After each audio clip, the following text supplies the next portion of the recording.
What happens if you ever hit a plateau on your fat loss journey? Let's just say you start off tracking your macros, you're doing your workouts, you're focusing on better habits, and you're losing some weight, but then eventually you hit a stall, you hit a plateau. And who knows, maybe that's happened to you before in the past. Whether you tried tracking your macros or maybe you just tried following a diet before, it just seemed like everything was working good for you in the very beginning, but then eventually you hit a plateau, you hit a stall. It almost seems like everything that you tried doing to get out of it only just made things worse, to where eventually you just got discouraged. You know, you kind of fell off track, you threw in the towel, you quit, you went back to your old ways, because what's the point? Everything you tried doing just didn't seem like it was going to help you out. You couldn't get out of that plateau, right? Well, my advice to you is simple, okay? Make sure that if you ever hit a stall, you ever hit a plateau, for starters, you have your right guidelines broken down for you. So what do I mean by that? Well, a lot of people think that just because the number on the scale isn't moving, that they're in a plateau. And honestly, the number on the scale is the least important variable there is. It's just a tool. It's just a variable. That's it. But what's way more important than the number on the scale is, most importantly, how do you look and how do you feel? So this is what you really got to take a collective note over, right? Are you getting stronger? Are you looking leaner? Do you have more energy? Does your clothes fit better, right? Like, these are great attributes to actually see if you're progressing or not. Because at the end of the day, that's truly what matters. How do you look and how do you feel? Not the number on the scale. And then another great reading is also your body fat percentage. I know a lot of people that they'll start, tracking their macros, so they're eating more protein. Let's say they're lifting more weights, but they often forget that, hey, the number on the scale is just the number. That's it. It's not your muscle, and it's also not your body fat percentage. So why am I saying this? Well, if you're lifting more weights, you're eating more protein, you could be also putting on some lean muscle tissue. Muscle weighs more than body fat. So you could be doing all the right things, but if you're only going off the number on the scale and you think you're in a plateau and you're not progressing, and you miss the ball on what I just said about how you look and how you feel and the body fat percentage, well, then once again, you could be doing all the right things, but actually making it self-sabotage for yourself. You're literally shooting yourself in the foot thinking that you're in a plateau when you're really not. So it's these things that we really have to take ownership and understand how it actually all applies. Now, if let's just say you know that, right? And you're not getting leaner, your clothes fit exactly the same, energy levels are exactly the same, let's just say body fat percentage doesn't change at all, and you know that you're in a plateau, and it's been maybe 3-4 weeks of the same data, the same variables, then okay, here's my recommendation, okay? I'm always the type of coach that says, hey, when it comes down to cutting out calories, make that the last approach possible. So here's what I would do first. For starters, recovery. So what do I mean by that? Well, everybody ignores recovery. And in my opinion, recovery is the most important thing when it comes to losing body fat. And recovery could be a variable of things, right? A variety.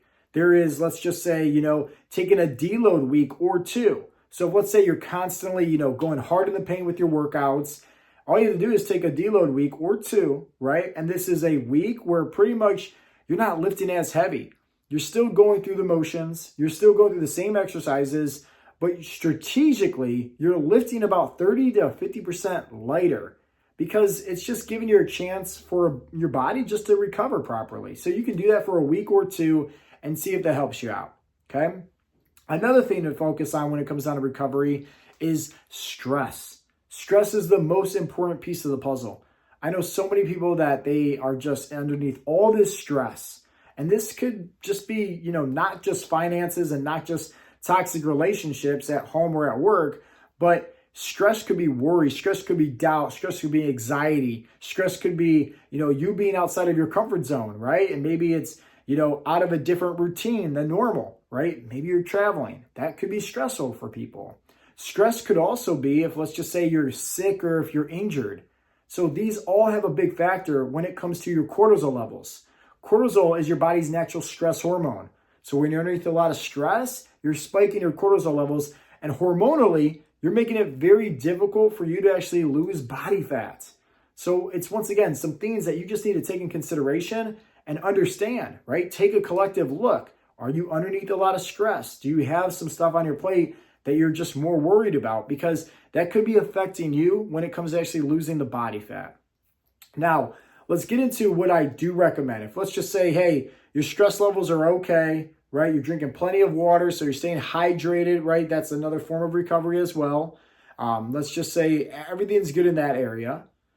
Now let's talk about the training, okay? So often I always like to say it like this: make the adjustments where it's a lot easier to do over the course period of time. So maybe that's you can just focus on getting more steps in. And it doesn't have to be a big amount here. You don't have to go from 5,000 all the way up to 10,000, but small little shifts. Can you add in 1,000, steps per the course of the day? Can you just decide to just go for a little bit more, I don't know, an extra longer walk, or get up from your desk a few times throughout the course of the day at work and just move around a little bit? Small things like that really do make a world of a difference. Maybe it's actually, giving yourself, I don't know, a small little ab circuit or two. Anything that you can do just to add in any form of extra exercise. It does not have to be in the gym. Just keep that in mind. It's any form of extra activity. I'm not a big fan of calories in versus calories out, but I am a big fan of energy in versus energy out. So once again, if we're, instead of going to stop eating and cutting down our calories, can we just burn more calories? Can we just utilize those calories and simply just be more active? That's it. So if we're breaking this all down, this is what you're understanding so far, if you're ever hitting a plateau. For starters, once again, what is a true plateau? It's not just the number on the scale. It's based on how you look, how you feel, body fat percentage, the whole 9 yards. This is why it's so important to not just use the number on the scale as one variable, right?